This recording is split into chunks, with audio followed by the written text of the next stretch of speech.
The flickering candlelight danced in Isabella's eyes, reflecting the wild determination burning within her soul. She stood tall and proud in the center of the shadowy chamber, her silhouette starked against the backdrop of the full moon that hung like a watchful eye in the night sky above. Her gaze was fixed on the imposing stone altar before her, its surface worn smooth by countless years of rituals and incantations. Slowly she began to move, taking deliberate steps towards the altar. Her black velvet dress rustled softly with each movement, a gentle whisper in the otherwise silent chamber. In her hand, she clutched a single red rose, its velvety petals a stark contrast against her pale skin. The rose, a symbol of love, passion, and desire, was not just a simple flower. It was a conduit, a physical representation of the potent emotions that swelled within her chest.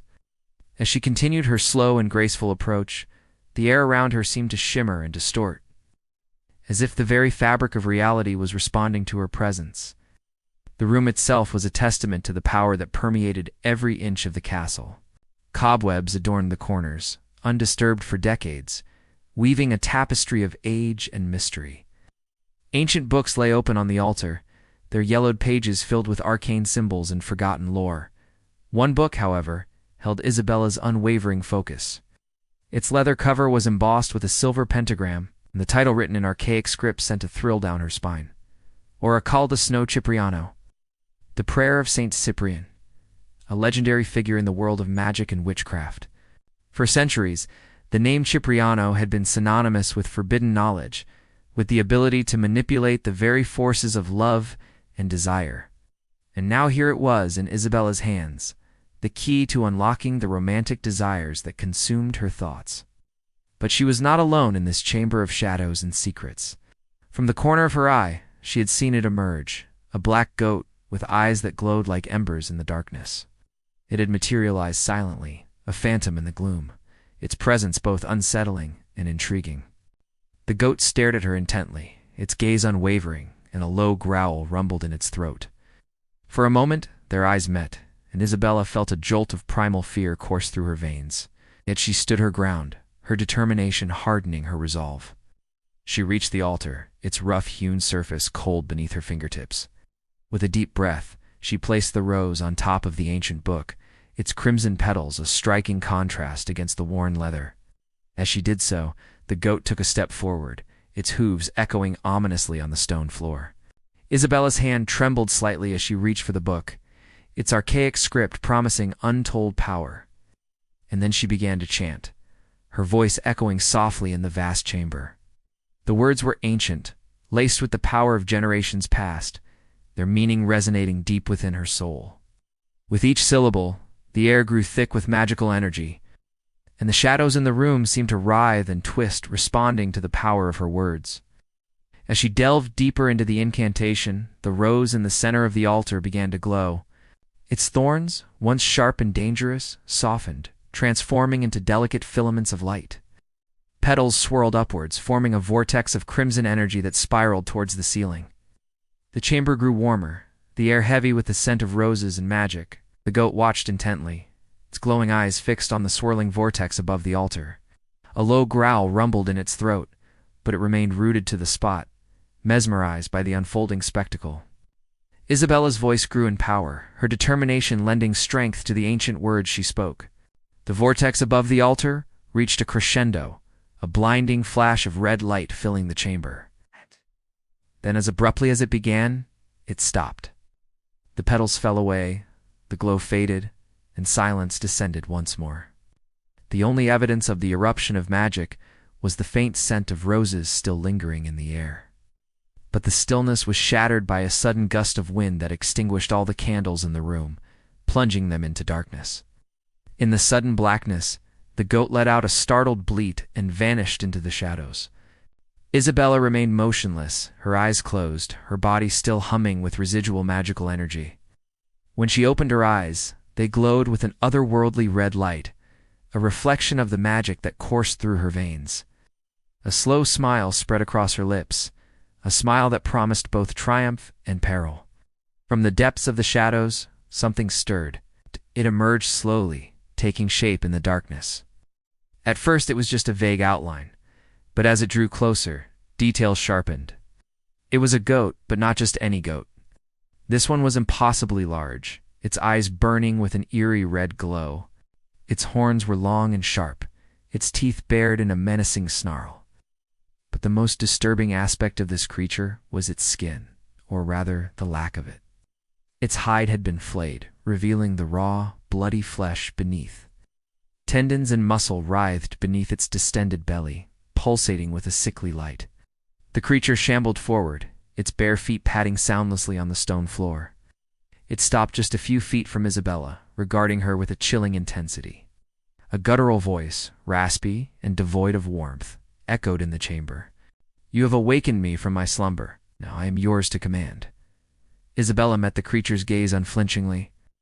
"I have need of your assistance," she replied, her voice steady and sure.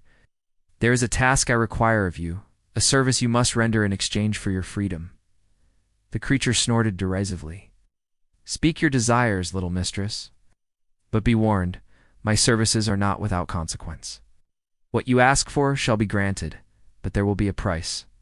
"I understand," Isabella said, a slight smile playing on her lips. "And what price could be greater than that which I am already offering?" With that, the goat vanished, reappearing behind the stone altar. It nudged the book with its snout, its eyes gleaming with anticipation. Isabella stepped forward and placed her hands on the cover, feeling the power thrumming beneath her fingertips. As she delved into the ancient text, the goat watched intently, its gaze unwavering. She read softly, her voice echoing in the vast chamber, each word imbued with centuries of arcane knowledge. The goat's eyes narrowed, its nostrils flaring as if sensing the immense power contained within the book. As Isabella continued to chant, the room began to change. The walls seemed to shift, the shadows deepened, and the air grew thick with anticipation. The goat let out a low growl, its body trembling with barely restrained energy. When Isabella finished the final words of the spell, a surge of power shot through the room, throwing the goat off balance. It stumbled back, crashing into the altar, its eyes wide with surprise. The room was filled with a blinding white light, followed by an ear-splitting crack. When the light subsided and the echoes faded, the chamber was transformed. The stone walls were now covered with lush vegetation, the air filled with the sweet scent of blooming flowers.